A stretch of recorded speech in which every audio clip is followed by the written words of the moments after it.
دا واقعه داسې واقعه شوې ده چې هر څوک ته خبر دي نو هغه ډېر زیات پریشانه دي. نو پلیز دا ویډیو سره شیر کړئ ځکه چې کسان ته ولګي چې چاته لږ معلومات ما سره شیر کړي ډېر زیات. السلام علیکم. زه یم ستاسو ورور ربیټ خان. ملګرو دا ویډیو کتل ډیر ضروري دی ښه نو ویډیو مکمل وګورئ او لازمي د مخکو ملګرو سره دا ویډیو شریکه کړئ. نو راځئ د عظمت خان دا ویډیو لږه شانتي ګورو. السلام علیکم، زه یم ستاسو ورور عظمت خان. دا ویډیو لږه ډېره ضروري ده. هغه کوم واقعه چې شوې اټلي کې کوم سمندر کې چې کښتۍ ډوبه شوې وه هغې باره کې ده.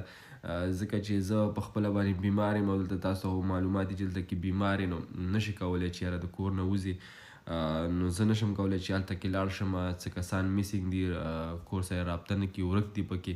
نو غواړو چې یاره هغو پته ولګي چې ژوندي دي که مړه دي. نو دا ویډیو ما دې مقصد دپاره وکړه چې یاره او یو بله خبره دا ده چې زه په هغه ځای کې څوک پیژنم نه، دا کوم کلابریا ده دغه سایډ ته زه څوک پیژنم نه، څوک ملګري هم پکې نشته.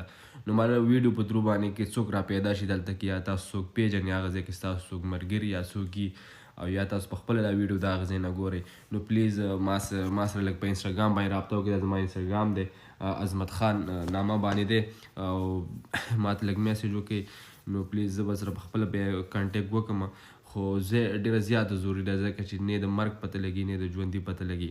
نو که څوک هم دا ویډیو ګورئ لږ یا یې شیر کړئ چېرته کسانو ته ورسي هلته کې څوک پیدا شي او زمونږ همکاري وکړي ځکه چې هلته کې وطن کې خلک ډېر زیات بې سوره دی.